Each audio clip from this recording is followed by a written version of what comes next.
And there you have it, the foundations of psychology.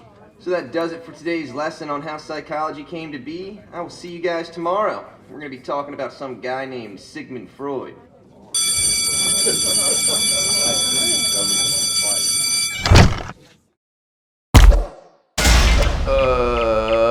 Is there any way we can slow this fall down a bit? What's up, Teach? How was day one? Not too bad. Just an easy history lesson. Nothing I can't handle. Tomorrow's the real test, though. Have to talk about some dude named Sigmund Freud. Oh, yeah? Yeah, I was doing a little research on him earlier. Seems like a pretty weird dude. So I figured we'd fire up that time machine you've been working on and go ask him a few questions. Sounds good to me. Set the time and place and I'm good to go. Alright, hop on the machine and I'll set the coordinates.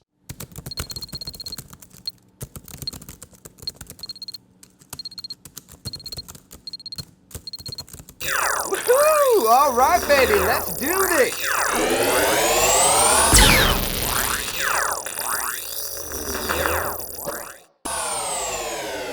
Thank the Lord, I'm alive! So I'm guessing it worked. Do you really think this is Freud's house? Absolutely. What makes you so sure? Isn't that him in the window? And that sign right there says his name on it. Okay, I get it. Anyways, according to Wikipedia, Freud and a bunch of other psychologists would meet up here after dinner to talk about some of Freud's theories. Should be wrapping up soon, so once it's over, how about we go inside and have a little chat with Sigmund? A few moments later. Ooh, Freud's place is nice. Yeah, try not to pee anywhere. That is so insulting. Anyways, I'm guessing Freud's still upstairs in his office, so how about we head on up? Alright, so his office has to be somewhere in this hallway. Let's go.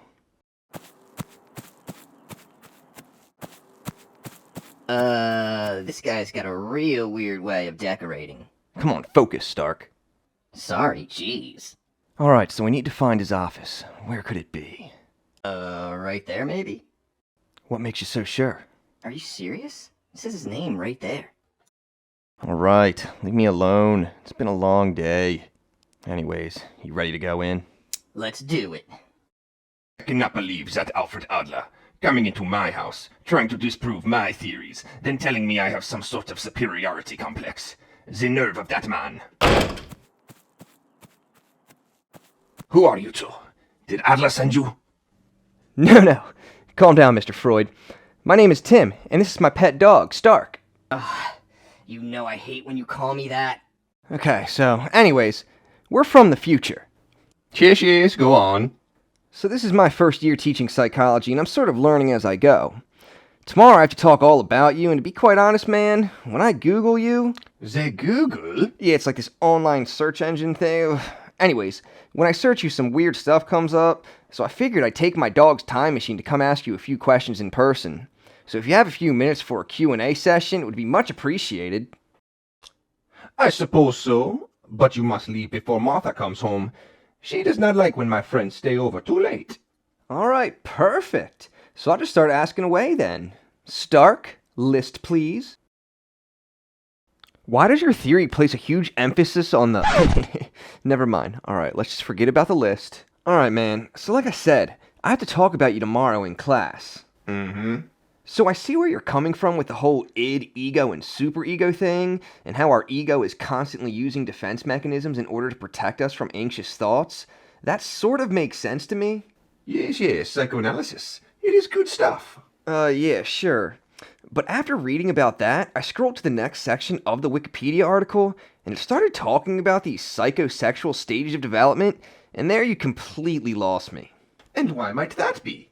Well, for starters, I'm not sure how comfortable I am talking about some of these stages in front of high school kids. Like, come on, man. You couldn't come up with any other names for these stages? Well, I am not very sure where this discomfort comes from. Do you have a decent relationship with your mother? Alright, buddy. Let's stay on topic. Well, the theory makes total sense, and I have hundreds of hours of clinical research to support it. The oral stage, for example, focuses on the child's preoccupation with their mouse. An example being feeding from the mother's teat. In my research, I've seen patients with oral fixations, things such as smoking and overeating are results of oral needs not being met as a baby. Yeah, I remember reading that, and I guess it makes sense, but then I started reading about something else called the Oedipus complex. Ah, yes. So I was reading it first, and I was like, okay, a little boy's gonna like his mom more than his dad. That makes sense. But then I kept on reading, and things got a little dark. I see. So let's be clear here. You genuinely think that a little boy has unconscious sexual desires for their mom accompanied with hostile feelings towards their dad? Yes. Alrighty then, well that is definitely going to take a while to sink in, so I think we're gonna head back to our present time. Very well. Oh, actually, before you go, I have a quick request. Yeah, what's up? So for the past decade or so, I've been using a therapeutic technique known as free association on my patients, where they freely share anything on their mind to help reveal unconscious desires. Prior to this, I used to use hypnosis to unlock the unconscious mind. For old time's sakes, what do you say one of you boys let me hypnotize ya? Not it. Ugh, fine. Let's just make it quick.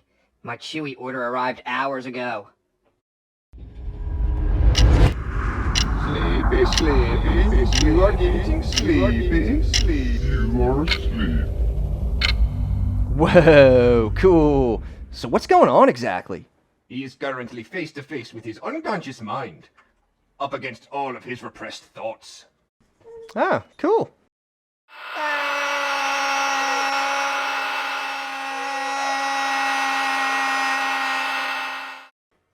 Alright, that's enough. We're done here. Let's go home. You good, bro? I'm fine. Let's just go. Alright then. Later, Freud. Appreciate the chat. I will see you boys later. I sure hope not. Man, I never want to see that guy again. Ah, come on. He wasn't that bad.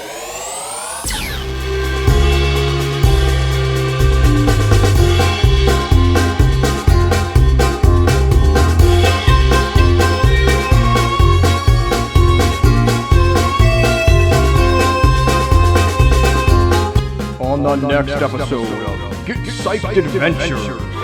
So, what are we getting ourselves into today? Well, I am glad you asked, because we're headed to Stanford. So according to my research, in 1971, a psychology professor named Philip Zimbardo conducted the Stanford prison experiment in the basement of this very building. The prisoners have been pretty quiet. Everything okay down there? I teach high school, and tomorrow I have to teach a class on how to properly and ethically conduct a psychology experiment. Well, if you want to observe a valid and ethically conducted experiment, then you've come to the right place. So, I hear you're trying to get a 5 on the AP Psych test. Well, if that's the case, you should totally check out the link in the description box. There you will find a practice FRQ question based on this episode. Also, if you enjoyed the episode, please do like and subscribe. It will keep you up to date on all of mine and Stark's adventures. Anyways, see ya.